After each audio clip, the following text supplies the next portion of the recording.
Il y a des personnes avec qui tu ne te disputes pas. Elles ne t'insultent pas, ne t'attaquent pas ouvertement. Et pourtant, après les avoir vues, tu te sens épuisé. Quelque chose en toi s'éteint. Le bouddhisme ne parle pas de personnes toxiques. Il parle d'échanges inconscients d'énergie. Et aujourd'hui, je veux te poser une question avec une totale honnêteté. Comment sais-tu si une relation te nourrit ou si elle est en train de te vider lentement? Reste avec moi, car apprendre à détecter ces relations n'est pas un acte de rejet. C'est un acte de compassion envers toi-même. Respire profondément. Marche avec moi, pas à pas, sur ce chemin. Si ce message résonne en toi, si tu sens que c'est exactement ce que tu avais besoin d'entendre aujourd'hui, abonne-toi et laisse un like. Non pas seulement pour aider cette vidéo à toucher plus de monde, mais pour t'engager envers toi-même, pour reprendre le contrôle de ta vie.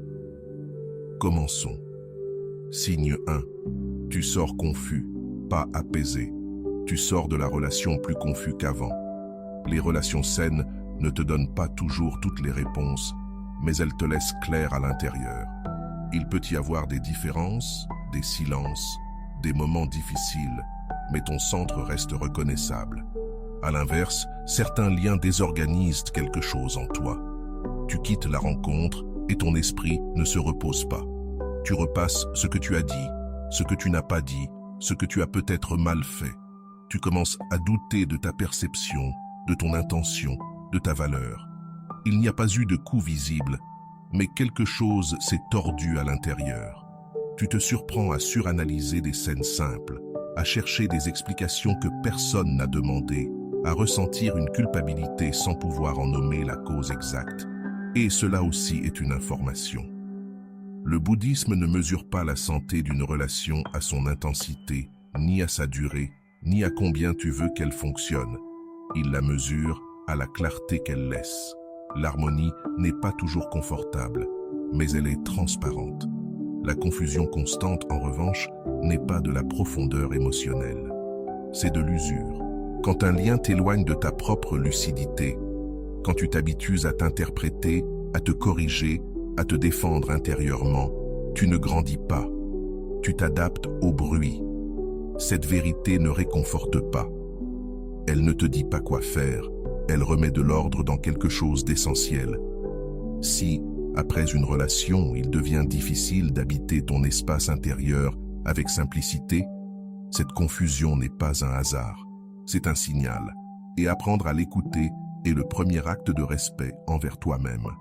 Signe 2. C'est toujours toi qui t'ajustes. Tu finis toujours par t'ajuster, toi. Observe calmement, sans culpabilité. Ne regarde pas la relation comme une idée, mais comme une expérience répétée. Qui se rétrécit en premier? Qui mesure ses mots avant de parler?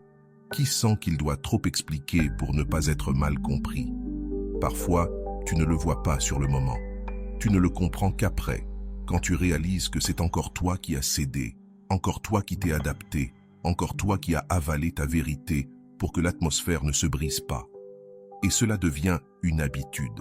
Ce n'est pas de l'équilibre quand l'un se réduit pour que l'autre ne soit pas dérangé. Ce n'est pas de l'amour quand, pour maintenir la paix, tu dois te perdre un peu. Le bouddhisme n'appellera pas cela être compréhensif. Il appellerait cela un attachement au résultat. La peur que l'autre se fâche, parte, te rejette. Alors tu deviens plus petit pour continuer à être accepté. Une relation qui draine ne te demande pas de grandir. Elle t'entraîne à disparaître lentement, sans drame, avec normalité. Jusqu'au jour où tu te regardes à l'intérieur et tu ne sais plus clairement ce que tu voulais, ce que tu ressentais, ce dont tu avais besoin, parce que tu t'es habitué à t'ajuster avant de t'écouter. Cette vérité ne réconforte pas, elle ne donne pas d'excuses, elle remet de l'ordre dans quelque chose d'essentiel. Si, pour que la relation fonctionne, tu dois t'effacer, tu ne construis pas un lien. Tu pratiques l'absence dans ta propre vie. Signe 3. Ton corps le sait avant ton esprit. Ton corps réagit avant ton mental. Avant même que tu puisses l'expliquer, il a déjà répondu. Pas avec des mots, mais avec des signaux silencieux. Une tension dans la poitrine, une fatigue soudaine, Une irritation douce mais persistante que tu n'arrives pas à justifier. L'esprit tente ensuite de comprendre, de minimiser, de se convaincre. Mais le corps ne négocie pas, il enregistre. Dans le bouddhisme, le corps n'est pas un obstacle à la conscience. Il en est l'un des instruments les plus honnêtes. Il ne simule pas l'équilibre quand il n'existe pas. Il ne soutient pas des sourires qu'il ne ressent pas. Il ne s'adapte pas par peur de perdre. Si, chaque fois que tu vois quelqu'un, ton énergie chute, si quelque chose en toi se ferme avant même que tu puisses décider, ce n'est pas de la faiblesse. Ce n'est pas une exagération. C'est une information. Le corps sait quand tu entres dans un espace où tu dois te défendre, te surveiller excessivement ou porter quelque chose qui ne te nourrit pas. Cette vérité ne réconforte pas. Elle remet de l'ordre plus profondément. Apprendre à écouter ton corps, c'est cesser de te trahir lentement pour maintenir des liens que ton énergie ne peut plus soutenir.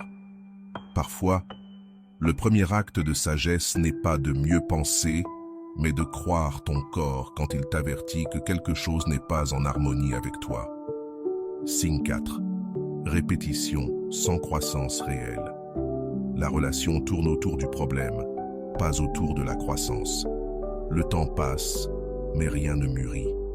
Les conversations reviennent toujours au même point. Les mêmes plaintes, les mêmes conflits, les mêmes drames racontés différemment, mais avec la même lourdeur. Il n'y a pas d'apprentissage réel, pas d'intégration, seulement de la répétition. Et la répétition fatigue parce qu'elle ne mène nulle part. Au début, tu crois que c'est de la profondeur émotionnelle. Puis tu comprends que tu ne grandis pas, tu tournes. La relation ne t'ouvre pas à de nouvelles questions. Elle te maintient en orbite autour du problème. Le bouddhisme est clair. Ce qui n'éveille pas la conscience finit par l'épuiser. Pas parce que c'est intense, mais parce que cela ne transforme rien. Après tant de paroles, tant d'efforts, si tu restes la même personne fatiguée face au même scénario, tu n'es pas dans un processus de croissance. Tu es coincé dans un cycle. Et aucun cycle ne se brise avec plus de mots. Il se brise quand tu reconnais que le lien a cessé d'être un espace d'éveil. Signe 5. Tu te sens responsable de l'état émotionnel de l'autre. Ce signe ne crie pas. Il ne vient pas sous forme de conflit. Il s'installe comme une obligation silencieuse. Tu commences à croire que dire non est injuste, que prendre de la distance est une faute, que poser une limite te rend dur, égoïste, mauvais. Et sans t'en rendre compte, tu surveilles l'humeur de l'autre comme si c'était ta responsabilité de la maintenir stable. Tu mesures tes paroles, tu anticipes les réactions, tu repousses des décisions légitimes pour ne pas provoquer de malaise. Le bouddhisme observe cela avec une grande clarté. Quand tu confonds compassion et fardeau, la relation cesse d'être une rencontre et devient un sacrifice silencieux. La vraie compassion n'est pas absorber la vie de l'autre. Ce n'est pas te rendre responsable d'émotions qui ne t'appartiennent pas. Ce n'est pas soutenir quelqu'un au prix de ton propre effacement. Respecter le processus de l'autre implique aussi de lui permettre de ressentir ce qu'il a à ressentir, sans que tu t'annules pour l'éviter. Cette vérité ne console pas. Elle ne te rassure pas en disant que tout est amour. Elle remet de l'ordre dans quelque chose d'essentiel. Tu n'es pas responsable de l'équilibre émotionnel de quelqu'un si, pour le maintenir, tu dois te trahir. Une relation saine ne te demande pas de porter la vie de l'autre. Elle t'invite à être présent sans disparaître. Et quand tu comprends cela, les limites cessent d'être une source de culpabilité et deviennent une forme honnête de respect mutuel. Signal 6. La relation te déconnecte de ta pratique intérieure. Il existe un signe qui ne se remarque pas immédiatement, mais qui laisse une trace. Après l'avoir vu, tu ne médites plus, tu ne te reposes plus vraiment, tu ne t'écoutes plus. L'esprit reste agité, tu cherches des distractions, tu remplis le silence parce qu'être avec toi devient inconfortable, non par manque de discipline, mais parce que quelque chose s'est désordonné à l'intérieur. La pratique intérieure, méditer, respirer, écrire, marcher en silence, n'est pas une routine spirituelle. C'est l'endroit où tu reviens à toi. Quand une relation t'éloigne de cet espace, ce n'est pas un hasard. Quelque chose dans le lien occupe trop d'énergie, Trop d'attention, trop de centre. Le bouddhisme ne condamne pas le lien, il en observe l'effet. Si après la rencontre ta clarté diminue, si ta présence se disperse, si tu ressens le besoin de fuir toi-même au lieu de t'habiter, alors cette relation ne t'accompagne pas, elle te draine. Cette vérité ne console pas et ne promet pas de solution rapide. Elle remet de l'ordre dans quelque chose d'essentiel. Tout ce qui t'éloigne de ton centre mérite d'être observé avec une profonde honnêteté, car une relation qui t'éloigne de toi n'est pas seulement un défi émotionnel, c'est une interruption spirituelle. Et rien qui interrompt ta capacité à être avec toi-même ne peut se maintenir indéfiniment sans te demander un prix que tu n'es pas toujours prêt à payer. La sagesse commence quand tu choisis de revenir à ton centre, même si cela implique de regarder avec lucidité ce qui ne peut plus t'accompagner sur ton chemin. Arrête-toi un instant, n'avance pas encore. Rappelle-toi une relation qui ne te blesse pas de façon évidente, mais qui ne te nourrit pas non plus. Il n'y a pas de grands conflits, pas de gestes extrêmes, et pourtant quelque chose reste vide. Ne l'analyse pas, n'essaie pas de la justifier, ne la défends pas et ne l'attaque pas. Observe simplement ce qu'elle te laisse. Après la rencontre, y a-t-il plus d'espace en toi ou moins? Y a-t-il du calme ou une agitation douce que tu n'arrives pas à expliquer? Reste là un instant, sans prendre de décision, sans tirer de conclusion. Car parfois, ce qui nous épuise le plus n'est pas le mal évident, mais l'absence de bien. Depuis cet espace, écoute ce qui suit. Non pour désigner des coupables, non pour étiqueter des liens, mais pour te voir avec un peu plus de clarté. Une clarté qui ne pousse pas, qui n'accuse pas, qui ne dramatise pas, mais qui remet silencieusement de l'ordre dans l'endroit depuis lequel tu continues d'avancer. Laisse-les te traverser comme une vérité lorsque le corps est déjà fatigué de trop porter. Mon énergie est précieuse, non parce qu'elle est rare, mais parce qu'elle est la vie elle-même en mouvement en moi. Je ne m'abandonne pas pour soutenir les autres, parce qu'accompagner n'exige pas de disparaître, parce qu'être présent ne signifie pas se vider. La compassion commence par moi, non comme de l'égoïsme, mais comme une racine ferme depuis laquelle je peux donner sans me briser. Je choisis des liens qui respectent ma paix, non parfaits, non exempts de difficultés, mais capables de coexister avec ma vérité. Poser des limites est aussi une forme d'amour.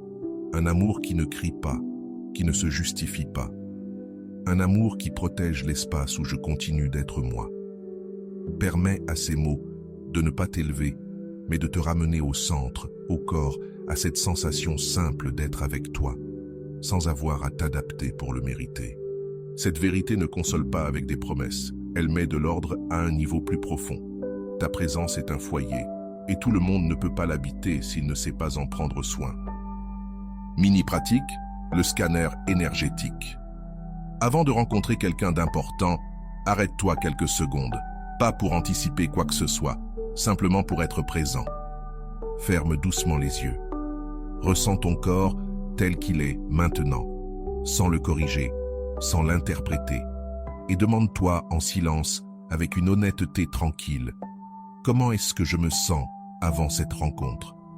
Ne cherche pas de mots précis, peut-être de la légèreté, peut-être de la tension, peut-être un calme fragile. Respire une fois, en laissant cette sensation exister, sans rien faire avec elle. Puis, vis la rencontre sans vigilance, sans stratégie, et quand elle se termine, avant de l'expliquer mentalement, reviens à toi. Demande-toi à nouveau en silence, comment est-ce que je me sens maintenant? Ne juge pas la réponse, ne la transforme pas en conclusion immédiate. Tu n'as pas besoin de plus d'explications. L'enseignement est dans la différence, dans ce qui s'est ouvert ou refermé. Le bouddhisme ne te demande pas de décider vite, il t'invite à observer avec continuité. Lorsque tu compares comment tu entres et comment tu ressors, le corps parle avec clarté, sans accuser, sans dramatiser. Et cette clarté ne console pas, ne te dit pas quoi faire. Elle met de l'ordre à un niveau plus profond. Elle te donne la capacité d'écouter ce que ton énergie sait déjà avant que l'esprit commence à négocier avec toi. Récapitulation consciente. Ce qui draine le plus, parfois, ne fait pas de bruit. Aujourd'hui, tu n'as rien appris de nouveau. Tu t'es souvenu de quelque chose que tu savais déjà, mais que tu avais cessé d'écouter. Tu as compris que tout épuisement n'est pas visible, que certains liens ne blessent pas ouvertement, mais prennent peu à peu de la place jusqu'à te rendre moins disponible pour toi. Tu as vu que le corps perçoit avant l'esprit, que l'énergie chute, que la respiration se raccourcit, que la fatigue apparaît bien avant toute explication raisonnable. Tu as reconnu que la compassion n'exige pas le sacrifice personnel, que prendre soin de l'autre ne devrait jamais impliquer de t'abandonner en silence. Tu as compris que certaines relations n'ont pas besoin d'être rompues avec dureté, ni maintenues à n'importe quel prix. Parfois, le plus sage est simplement d'ajuster la manière dont tu te donnes pour ne pas te vider. Et peut-être le plus important, tu t'es souvenu que ton énergie n'est pas une ressource mineure. Elle est sacrée, parce qu'elle est la base, depuis laquelle tu penses, ressens et vis. Ce n'était pas un appel à te méfier de tous, ni à t'isoler du monde, mais une invitation silencieuse à revenir à toi, à t'habiter avec plus d'honnêteté, à t'écouter sans culpabilité. Cette compréhension ne console pas avec des promesses de relations parfaites. Elle met de l'ordre dans quelque chose de plus réel. Quand tu te respectes à l'intérieur, tu commences à te relier aux autres depuis un endroit plus clair, plus entier, plus vivant. Toutes les relations qui épuisent ne sont pas mauvaises dans leur intention. Beaucoup naissent de la nécessité, de la blessure, de la peur d'être seul. Mais aucune relation, aussi chargée d'histoire soit-elle, ne mérite de te vider au point de te rendre méconnaissable à tes propres yeux. Le bouddhisme ne te demande pas de t'endurcir, ni de construire des murs, ni de te méfier de l'amour. Il t'invite à quelque chose de plus subtil et plus exigeant. T'habiter avec respect, respecter ton énergie, ton rythme, ton silence, cet espace intérieur d'où la vie devient possible et non un poids de plus. Quand ta paix devient un critère, tu n'as plus besoin de te justifier autant. Tu n'as plus besoin de convaincre. Tu commences simplement à choisir depuis un endroit plus honnête.